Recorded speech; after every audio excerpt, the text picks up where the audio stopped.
Bom, depois de pensar um pouquinho, né? Eu imagino que aí vocês raciocinaram alguma coisa aí, depois de comer cuscuz. Bom, qual seria a ideia, irmão? A ideia foi que, cara, não dá para ir fazendo, né, o teste um ímpar dessa forma de cada vez, porque, como disse José, esse conjunto também é um conjunto infinito. Bom, então a ideia seria explorar a consequência de supor que esse ímpar da forma 4K mais 3 é de fato suma de dois quadrados. Então, qual seria a ideia? Se isso é verdade, então o que passaria? Então, que dice? Que aquele que fala existen x y, ambos positivos, tal que lambda es suma de dos cuadrados, de esos dos cuadrados. Bom, será que x y pueden ter paridades iguais? Não, eles têm que ter paridade diferente, porque se eles tiverem paridades iguais, a soma do quadrado deles seria um número par. Exatamente. Então, digamos que x é par e y seja o ímpar. Então, estamos explorando a consecuencia de supor que lambda es suma de dos cuadrados. Entonces, si eso es verdad, existirían x y y, ambos enteros positivos, tal que enteros, ¿no? O sea, o enteros no negativos. Enteros. Para considerar o cero, ¿no? C unido con cero. Ok. Entonces, en ese caso, x y terían que tener paridades diferentes. Entonces, digamos que x tiene paridad de par y y tiene paridad de impar. Entonces, si eso es verdad, entonces x cuadrado es un qué? Múltiplo de 4. Es un múltiplo de 4, exactamente. Y y cuadrado, ¿no? Es un ímpar y específicamente tendría esta cara, o sea, sería esta cara aquí 4j cuadrado, 4j más 1. Y ahora, nos podríamos sumar x cuadrado más y cuadrado.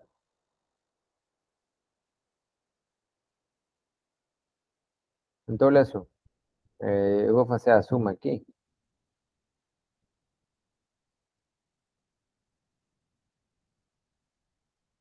Cuatro j cuadrado más j más 1. Então, por exemplo, o j quadrado, ele pertence a este conjunto aqui. Ó. Se esse cara aqui é natural, se esse cara aí é zero, então 4 vezes 0, 0 mais 1, 1. Então, j quadrado, y quadrado poderia ser 1. Se esse cara aqui é 1, 4 vezes 1, 4 mais 1, 5. Se esse cara aqui é 2, 4 vezes 2, 8. Mais 1, 9. 9. E assim sucessivamente. Esse cara aí, quem mais poderia ser?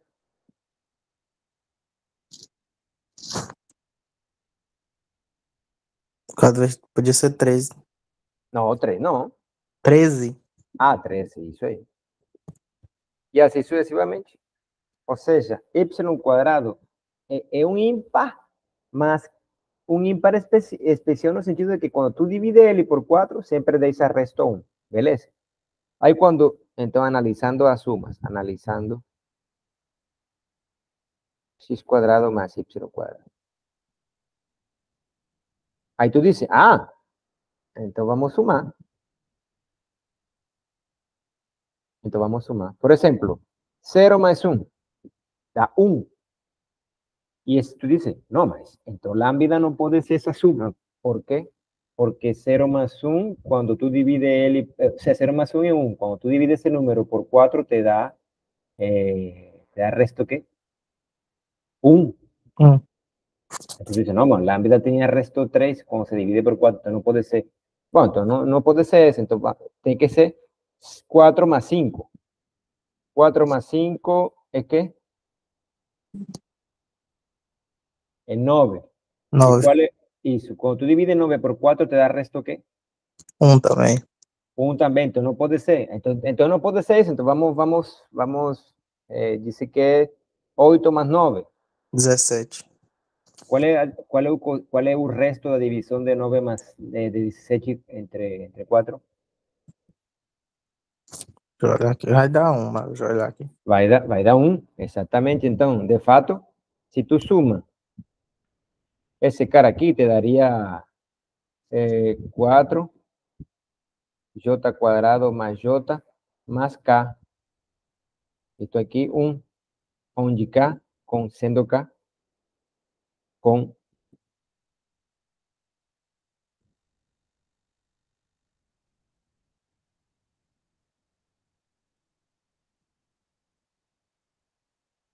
o sea, esto aquí, esse k aqui, sai de supor que x quadrado é um múltiplo de 4, beleza? Então, o que eu quero falar é que não importa, isso aqui é um natural. Acontece que essa expressão aqui te está dizendo que esse carinha aqui, ele deixa resto 1 quando se divide por 4. Opa, como assim? Si ese lambda era un ímpar que deixava resto 3 cuando se dividía por 4. Entonces, de ahí, supor que lambda es suma de 2 cuadrados nos levaría un absurdo. Ahí teríamos un número que deixa, que tiene resto, dos restos cuando se divida por un mismo número natural, o cual es imposible. Exacto. Exatamente. Ele duas coisas no sentido de que ele teria dois restos, né, ao mesmo tempo, como se divide por um mesmo número, o qual é falso. Então, isso implicaria, então, essa aqui, assim que, assim, a divisão de lambda por 4 seria dois restos, o qual é impossível de se ter. E isso, né? Aí, então, explorar a consequência de ter lambda suma de 2 cuadrados nos leva, né, a uma contradição matemática de ter um número que tem dois restos quando se divida por um mesmo número, especificamente 4. Portanto, nenhum ímpar da forma 4k mais 3 é suma de 2 cuadrados. Então, diz, eita, cara, eu até queria, né, usar essa afirmação com esses números. Então, não. Então, teremos não. Sim? Oi, tava falando com o microfone desligado. No caso, na matemática, nada pode ser duas coisas ao mesmo tempo, né? De maneira Isso, alguma. exatamente. É, porque na física abriu umas brechinhas, mas no caso da matemática, de jeito nenhum pode ser duas coisas ao mesmo tempo. Já Não, é um absurdo, né? nesse caso sim, porque é como, por exemplo, a lei da tricotomia. Um número ou é positivo, ou é zero, ou é negativo, né? Mas talvez em outras lógicas malucas aí, esse tipo de coisas sejam aceitadas, né? Mas pelo menos a lei da tricotomia, que sea número positivo ou número negativo, ou número real é zero. Impide, por exemplo, esse tipo de coisa, né? Um número é ou não é, ou seja, ou é positivo, ou é negativo, um real, né? Ou é igual a zero, né? Mas, talvez em outras lógicas malucas, as duas coisas possam acontecer, mas aqui, nesse caso, a divisão de um número real por um mesmo número não pode ter dois restos. Nesse caso, é um resto só. E nós estaremos entrando numa contradição de ter um número que tem dois restos quando se divida por 4. Né? Então, é isso aí. Então, a afirmação não pode ser usada para os ímpares que tem essa cara. Ok. Ah, tem o teorema 2, né? O teorema 2 diz assim, ó. Eu não vou provar esse teorema, né? Mas vamos usar. a infinitos primos da forma 4K mais 1. Né? Opa! É importante. Então, o que está falando isso aí? Vamos nos rascunhos. Tu tem aqui, eu vou construir uma função. A função C1, 2, 3. Função come números naturais.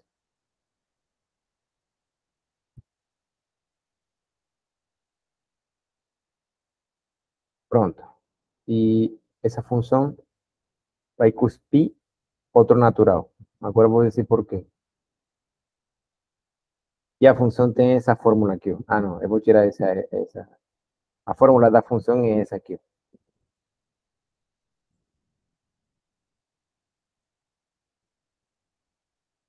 Então, por exemplo, se na máquina entra 0, a máquina só come naturais, K natural. A função cuspe 1. Se na máquina entra 1, a função cuspe 5. Se na máquina entra 2, a função cuspe 9. E assim sucessivamente, né? Se tu viu cálculo, bom, já tu, com os cálculos que tu tens estudado, aí eu crio, né? Se cria uma sequência. Que uma função é simplesmente uma função que come, que se alimenta de naturais. Então, o primeiro elemento da sequência eu digo x1, x2, x3, parece como se fosse um vetor infinito, de infinitas entradas.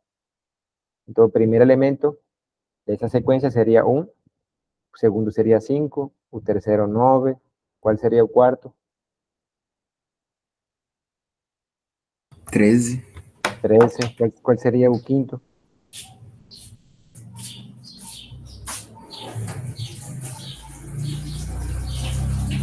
17. 17 e assim sucessivamente. O késimo elemento seria 4K mais 1. 18. Exatamente. Então, o que estou falando é o seguinte, ó. Nessa sequência infinita, nesse vetor de infinitas entradas, há uma infinidade de primos da forma 4K mais 1. Então, tu tem uma sequência infinita de números. Primeiro número, 1, 5. Primeiro número, 1, segundo, 5, terceiro, 9. Assim vai. 1, 5, 9, 13, 17. Uma sequência aritmética. Então, dentro dessa sequência, tu tem um vetor infinito, há infinitos números, assim criados pela fórmula 4K mais 1.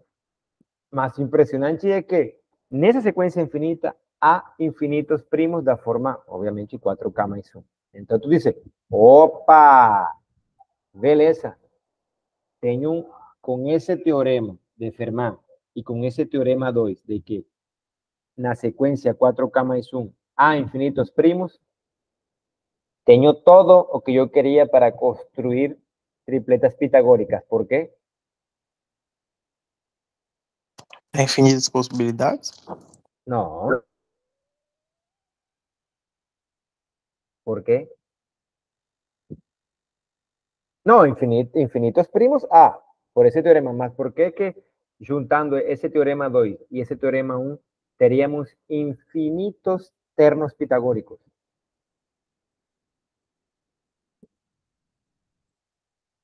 Por ejemplo, ya sabemos que 5 es un primo, y un primo da forma 4K más 1. ¿Qué nos dice Sabe el teorema de Fermat? que ele é a soma dos quadrados também. Exactamente, que él es 5 es 4 más 1. ¿Y qué nos dice la afirmación? Afirmación 1.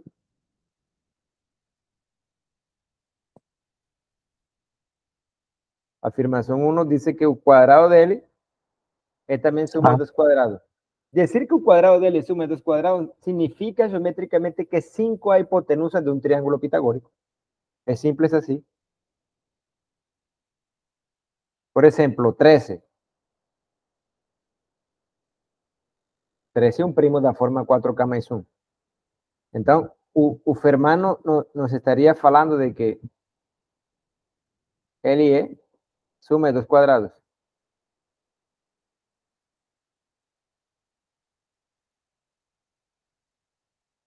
Mas a afirmación estaría diciendo que o 13 quadrado é suma de 2 quadrados. Então, geometricamente, isso significa que nós podemos construir um triângulo rectângulo com hipotenusa que 3. E 2. Que dá Quanto? 3 com hipotenusa. 3 e 2. Não, 3 e 2 não. Não, 5 e 5 e 12. 12. 5 e 12, é isso. Vocês tomaram do quadrado. Isso. Então, aí tu diz, opa, então dá para construir uma infinidade de triângulos pitagóricos com hipotenusa, um primo da forma 4K mais 1. ¿Por quê? Porque eu uso, primeiro, o teorema 2, que diz que dentro dessa sequência infinita há infinitos primos. Primeiro. Segundo, primos dessa forma, da forma 4K mais 1, segundo o Fermat, pelo teorema da suma de 2 quadrados, pelo teorema que fala sobre suma de 2 quadrados. Todo primo que tem essa forma é suma de 2 quadrados. E pela afirmação, aí tenho todo, porque a afirmação me diz que esses primos são hipotenusa de triângulos pitagóricos. Opa! O complicado agora é, sabe, porque o objetivo era determinar tripletas pitagóricas primitivas. O negócio seria que ainda não temos como decidir a priori, por exemplo, a priori, não sei, se tu tem uma forma de decidir se essas tripletas pitagóricas são ou não primitivas. Então, beleza. Mas o que fica, né, no ar é se existem tripletas pitagóricas que tenham terceiras primitivas, né, que tenham terceiras entradas, um primo da forma 4K mais 3. Porque não dá para usar a afirmação 1, né, porque já vimos que ímpares da forma 4K mais 3 não são suma de 2 quadrados. Mas pelo menos agora temos uma receita para criar tripletas pitagóricas.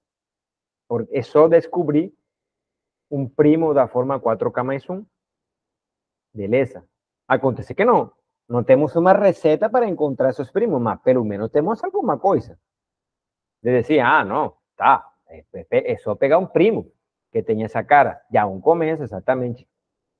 Acontece que, e aí fica outro problema, né? Decidir se primos da forma 4K mais 3 são ou não terceiras entradas de tripletas pitagóricas primitivas, porque primos na sequência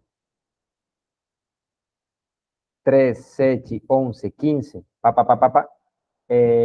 também são, esse aqui, o jésimo elemento aqui seria da forma 4J mais 3. Então, primos nessa sequência aqui, seria 0, 1, 2, 3, J, Aqui temos a função G, digamos. E a função G, que a cada J cuspe 4J mais 3, eu construo uma sequência a partir dessa função. Por exemplo, se J é 0, o cuspido é 3. Então, aqui entra e aqui cuspe. Se J é 1, 4 vezes 1, 4 vezes 1, 4, más 3, 7. Então, 7. E assim sucessivamente.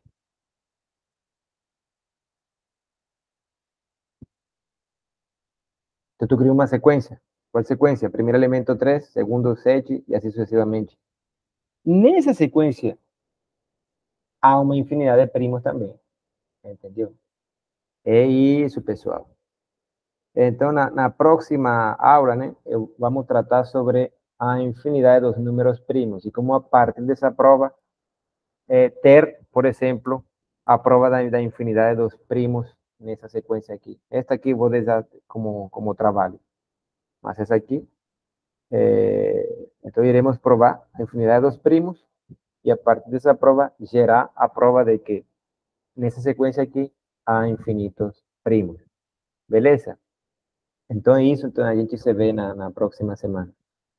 Falou, muito obrigado pela assistência e pela participação. Tchau, tchau. Tchau. Valeu, chefe. Valeu.